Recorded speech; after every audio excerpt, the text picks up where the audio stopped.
পাঠক হ্যাঁ আর মোহাম্মদ ফেজক হ্যাঁ আমার বিলাসী বাড়ার সার্কেট হাউসত লৈ আহিছে হ্যাঁ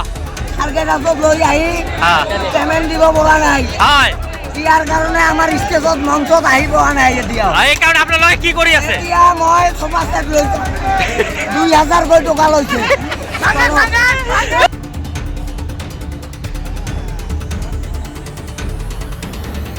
হয় আজি দেখিবলৈ পাইছো যে আজি 2025-ৰ 1 ফেব্ৰুৱাৰীত আমাৰ বিলাসীপাৰাত মোহাম্মদ ফেয়াজৰ কনচাৰ্ট বিলাসীপাৰাত আয়োজক সমিতিয়ে পাতিছিল কিন্তু অতি দুখেৰে জনাব বিচাৰিছো যে মোহাম্মদ ফেয়াজৰ প্ৰগ্ৰামত মোহাম্মদ ফেয়াজ আজি আহি উপস্থিত নহল আমাৰ এটা ষড়যন্ত্ৰৰ বলি হৈছে বুলি আমি বিলাসীপাৰাবাসীয়ে আমি অনুভৱ কৰি আছো গৰিপুৰৰ পৰা আহি এক্স মিনিষ্টাৰ মহিবুল হকে আহি এই প্ৰগ্ৰামখন উদ্বোধন কৰি থৈ গল কিন্তু তেওঁৰ ল'ৰা এই আয়োজক সমিতিত আছিলে আমি দাবী উত্থাপন কৰিছো যে বিলাসীপাৰা ৰাইজক প্ৰতাৰণা কৰাৰ সাহস ক'ত পালে গতিকে প্ৰতিগৰাকী ৰাইজে ক্ৰয় কৰা টিকটৰ পইচা ঘূৰাই নিদিলে বিলাসীপাৰাত অহাটো আপোনালোকক অহাটো বন্ধ কৰি দিম গতিকে আৰু বিলাসীপাৰা ৰাইজে এইবুলি এটা প্ৰথম কাণ্ড হ'ল যে এটা এনেকুৱা ডাঙৰ প্ৰগ্ৰাম বিফল হৈ কৰিলে গতিকে আমি দাবী উত্থাপন কৰিছো আয়োজক সমিতিক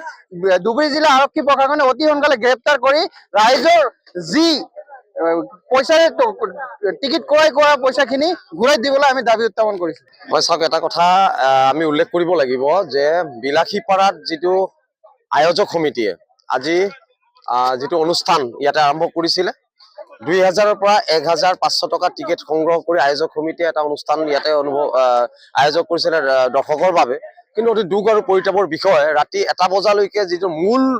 শিল্পী সেই মূল শিল্পীক মঞ্চত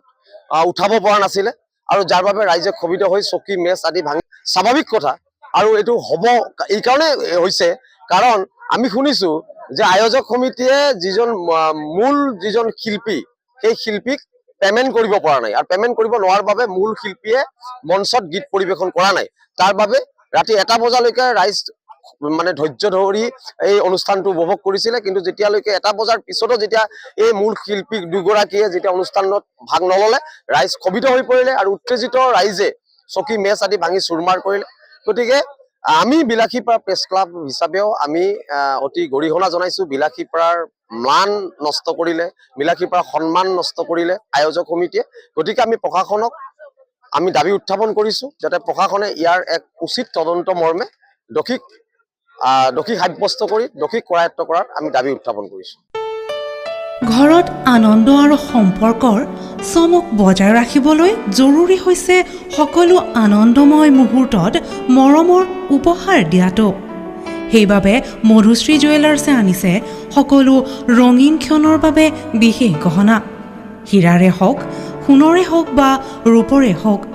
শ্ৰেষ্ঠ ডিজাইনছ আৰু হলমাৰ্কযুক্ত গহনাই ৰাখে সম্পৰ্কক নিখুঁত তেনেহ'লে আজিয়ে আনক আনন্দ মধুশ্ৰী জুৱেলাৰ্ছৰ সৈতে যোগাযোগ কৰক 7002800341 নাইবা ভিজিট কৰক LNB ৰোড নলবাৰী অসম